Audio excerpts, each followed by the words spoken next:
Hello everybody, Lozy IRL here. Today I'm going to be giving you my piece on Call of Duty Vanguard and review what we have so far. As always, I hope you enjoy. Please like and subscribe if you did, because this is going to be a good one.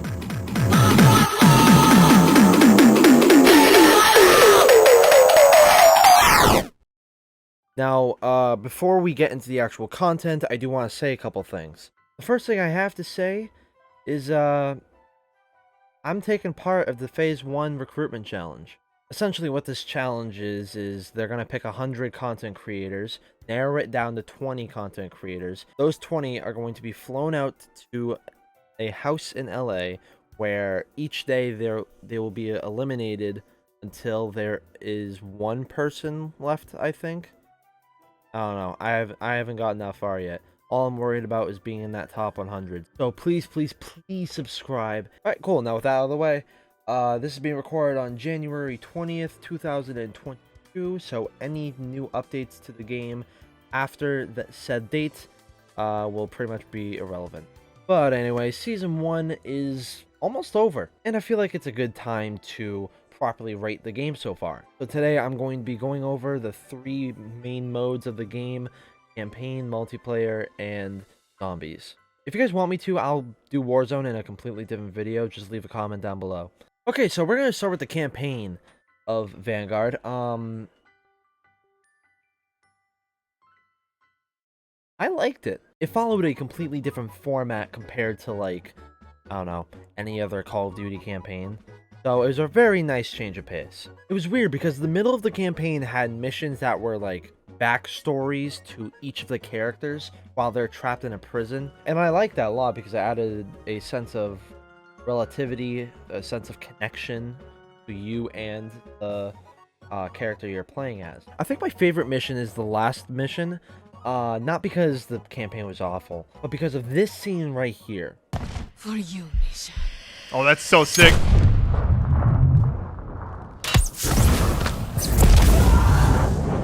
I'll take it. Nice shot, Paulina. That bullet transition between Paulina to Arthur is freaking insane. I never would have thought of that in my life. And it does that to switch between characters. It is mind-boggling action, and I love it. Vanguard campaign is definitely one of my favorites. I really wish it was longer, you know. I wish I had DLC. So because of that, I'm going to give it a nice 8 out of 10. Next up is multiplayer, and the multiplayer is interesting. I have a love-hate relationship for the Vanguard multiplayer. On one hand, the sniping in that game is actually pretty fun with the Car 98 and maybe the Type 99. I was just playing with it earlier today, and it's like pretty good. Quickscoping in that game is fun, although slower compared to different Call of Duties, but I'm honestly not gonna complain about it because I really don't care. So while all that's fun, got the Bill Cosbys of the game. I'm talking about shotguns. The shotguns in this game are horrendously overpowered. Oh my god, shotguns in Ship House and Das House. Oh my god. People need to leave shotguns alone, okay? It's absolutely ridiculous. And like, I get it, okay? It makes sense for shotguns to be powerful in close range maps like Shipment. On mid. Oh my, I mean, it makes no sense how the crosshairs of a Kimbo double barrel shotgun that are wider than Lizzo post Taco Bell run kills me at assault rifle range. How does that make sense? Honestly, I have no clue what sick fuck decided that was a funny idea. But I feel like they need a dick up the ass to feel how I feel every time I run into a Jeffrey Dahmer mid-game. Freaking ridiculous. So moving on from the tools of non-consent, the gameplay overall is like, meh. It feels like an over-complex version of Modern Warfare. I love the engine, don't get me wrong. I just don't understand why every gun has more than 30 attachments, and how you can put on 10 attachments on each gun. Most of the attachments there, like, either never existed in World War II or would literally break the gun. Like, the gun would just not operate. Surprisingly though, of all things, the thermal optic actually existed. This is a photo of it, and Sledgehammer surprisingly made it a lot smaller than the real-life version of it. Although it was developed near the end of World War II, and it was certainly a lot bigger than what the game made it out to be. Like, holy crap, that thing was massive and probably heavy as hell. Personally, I find multiplayer like a good 6 out of 10. If at any chance they add like gun game or prop hunt to Vanguard, then I would definitely bump it up at least another point, but like right now it's like eh. Call of Duty Vanguard Zombies. What the fuck happened?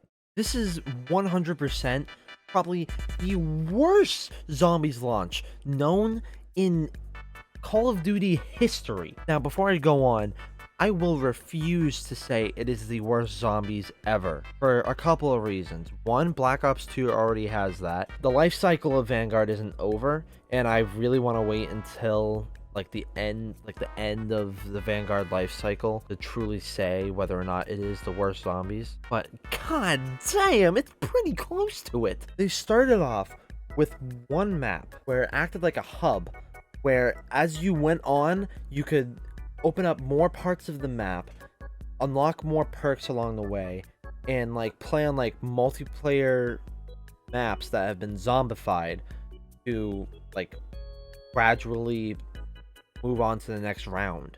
Actually, Treyarch actually did something to the map. They added a very small portion of the map called Von List's office. Okay. Now you can go. Now you can walk up the aisle and you go to talk to Professor Kraft or whoever the heck you're talking to. Then you go on a little Easter egg hunt where you can go figure out who the next demon is gonna be. Then you go and figure out that the new artifact is called Verkana the Last. Ooh. And she has a green portal, which means Treyarch doesn't have to damn priority straight. Who fucking cares about the story? Like, bro, deadass, add a fucking pause button. I don't understand why there's not a pause button in solo zombies. Because you know for a fact that there is going to be at least one dedicated zombies fan out there that's literally going to shit his pants because of the fact he doesn't have a pause button. And while you're at it, let's make every other gun besides the shotgun useful in zombies. The MP40, probably one of the most powerful SMGs in Vanguard right now. It's like a baby compared to the combat shotgun, which hits like Terry Crews on steroids a mile away. What happened? What is happening right now? Like, seriously, you gotta focus on the gameplay before you even think about improving the story. And you know, I feel bad for Treyarch, I really do, because this isn't their fault. Vanguard Zombies is like this. Honestly, we all have to yell at Activision. I mean, like, Activision were the ones who, during the life cycle of Black Ops Cold War, literally pushed Treyarch to go work on the Vanguard Zombies. Treyarch right now is a cow with the worst chafing on the udders possible.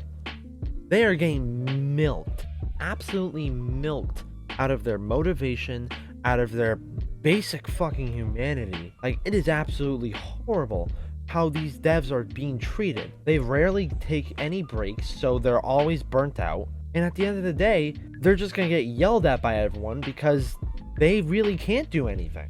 So in all honesty, I feel bad for Treyarch, I really do. Now, moving on from me absolutely shitting on zombies, there's like a couple good things about it.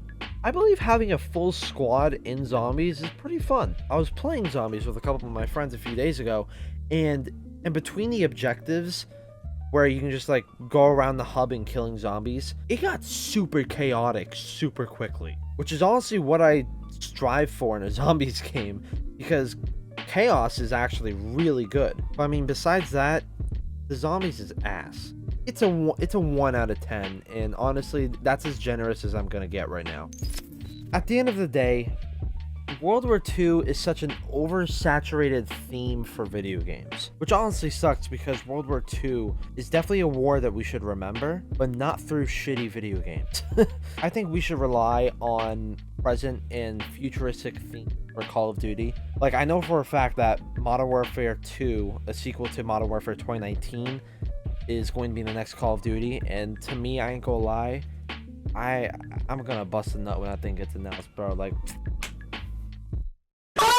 or maybe they go for a more futuristic COD, like something very similar to Black Ops 3. I would love to have a jetpack COD. I haven't had one in a while. And with that brings the end of this video. I hope you guys did enjoy. Please, please, please subscribe.